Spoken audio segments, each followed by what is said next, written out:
Welcome back, my friends. Now, tomorrow morning at 7 a.m, Ofgem will announce another hike in the energy price cap, signalling more bad news for hard-up families. Fuel prices have rocketed around the world, in part because of that war in Ukraine. But as Brits pay higher bills, Prime Minister Boris Johnson wants us to remember that the Ukrainians are paying in blood. Tonight on Uncensored, we want to know, can the public's support for this war survive the economic crisis? And should those taking in Ukrainian refugees be getting more than 350 quid a month? Joining me now from East London is Admiral Lord West, who thinks we must continue to confront Russia, and it's a small price to pay. In Wales, we have Oliver Orchard, who's taken in a Ukrainian refugee but is struggling by his own admission to pay the bills. And in the studio is Heritage Party leader David Curtin, who says that Britain should be putting the British people first. I'd like to go to Oliver in Wales, if I can, really as a starting point. Oliver, you and your family made that decision in May. You say that you have received your £350 per month in lieu, but the reality for you now is it's a struggle financially. Well, I suppose I should actually sort of preface this and say that, you know, it's not that much of a struggle as it stands. We are in a position where we can do this. We believe in the principle of what we're doing. We stand by it. Everybody is feeling the pinch, and we are making our way through this. And it will be absolutely fine.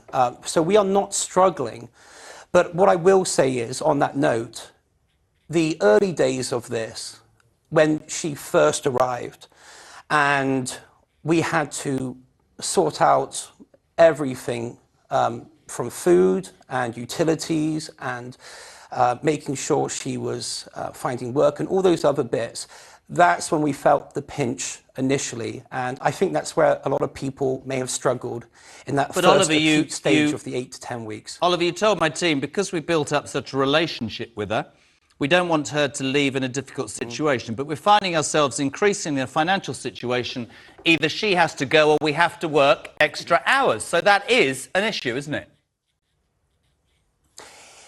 It's something, it's an issue, but there are bigger issues than that. You're a good person, I can only speak for us.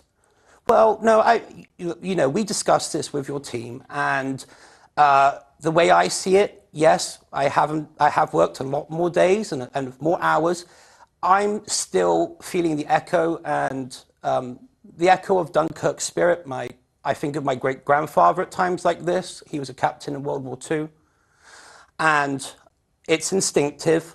I don't have a problem. It's okay. If I've saved one person and I saved her son from being injured, wounded or front line, then we've done our part. It's okay. Let's bring in, if I can, David Curtin, Heritage Party leader. You say about Boris, who said yesterday, you know, we're struggling, but your bills that are increasing, you know, they're paying in blood. I do wonder, I mean, I find myself in a difficult position because I absolutely know that Ukrainian war is not just about Ukraine, it's about Europe. But I also it's like the immigration issue, and nobody talked about it for years. The British people are really struggling right now. And the British people, I don't know what it's called, war fatigue or whatever, I worry, not only the ones that have taken people, Ukrainians in and shown their nice side, but that could be a struggle. But people are struggling to survive. And they will look at 54 million yesterday, no disrespect to Ukraine, will they not, and go, we can't pay our bills. And that's on the top of $1 billion or so that's already been given to the Ukrainian government in weapons and money. I think Boris there is making this statement because he wants to sound like Churchill. He's got this great idea that he's going to be seen in history as a Churchill-like figure. But he's not putting the British people first. And he is not going to suffer from this. He's not going to struggle because he has a very, very large MP salary. Even when he steps down as Prime Minister, he'll still get a lot of money coming in. And he's completely out of touch with ordinary British people who are suffering. A quarter of British families taking part in the Homes for Ukraine scheme are set to quit in the coming weeks, citing lack of support amid soaring inflation energy bills. With the greatest respect to my man, Oliver, in Wales, you can tell he's a thoroughly decent man. But he did say at the end, yes, I don't regret doing it, but I'm having to work extra hours. It is becoming more difficult for people. Tomorrow, that Ofgem announcement at 7 a.m, could say £6,000. I'm terrified that families will go to the wall, aren't you? Absolutely. I mean, Oliver there obviously did it from the goodness of his heart for the best of reasons. I mean, I think we should sit down actually and on a wider sense and try to end the conflict so that we don't need, to take more refugees. That's another kind of issue. I mean, it is another cushion. And I'd like to bring in Admiral Lord West, former First Sea Lord. You say, Admiral West, Boris is right. We have to confront Russia and Ukraine. I might agree with that as well, but I want to ask you this. In doing that, are we causing our own people to suffer unnecessarily? I think there are a whole raft of things that are making a perfect storm in terms of people's incomes and the amount of money they have to spend. But I have no doubt whatsoever that making sure we support Ukraine is putting the British people first. We have in Putin a man who used polonium, a radioactive, very unpleasant material, quite freely in London to kill someone. We know he then used a nerve agent to kill someone in Salisbury. He breaks all of the accepted norms of behaviour. He has made it very clear that he wants to see Russia back to where it was when it was a Soviet Union. And I'm afraid we had to confront him. Now, I'm afraid that is costing money and it's difficult. I think Boris is correct that actually Ukraine are paying in terms of blood, and that's not very nice. But if we don't stop him, we will end up being in a position where our people are paying in terms of blood. The point is, weirdly, Admiral Lord West, I agree with that. But as David Curtin says, and Oliver alluded to, David, I wonder whether politicians actually truly understand, because they've had 6 weeks holiday and we've had a government that's not been there.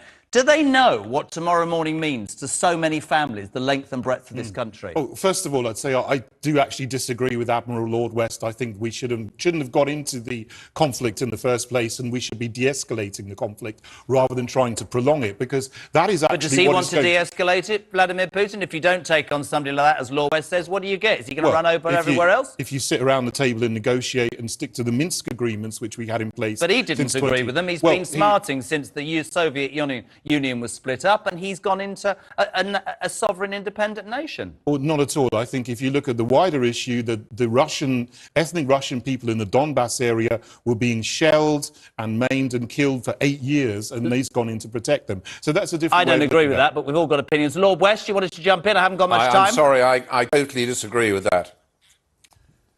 Why? I seem to have lost something there. Oh, he's gone.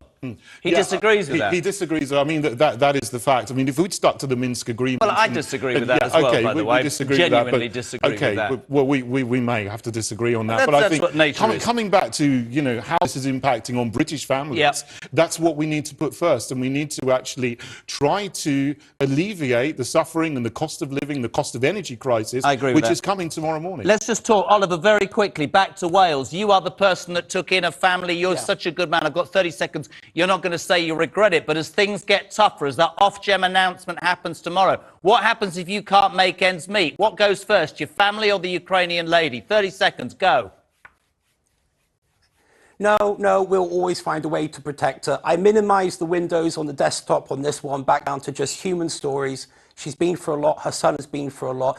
I still believe if we just do right by another Ukrainian person, we can end the war that way.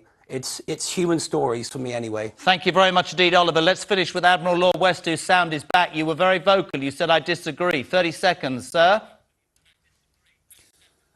Yeah, I disagree entirely that we mustn't confront Putin.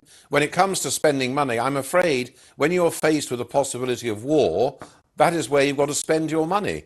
If Putin succeeds, and if we then went to a greater war, then the NHS, welfare, these things would mean absolutely nothing, because it's the destruction and end of your country and your civilization. Very quick final question. Do you think the British people have the stomach to suffer as they are and keep supporting this war? Admiral Lord West, yes or no?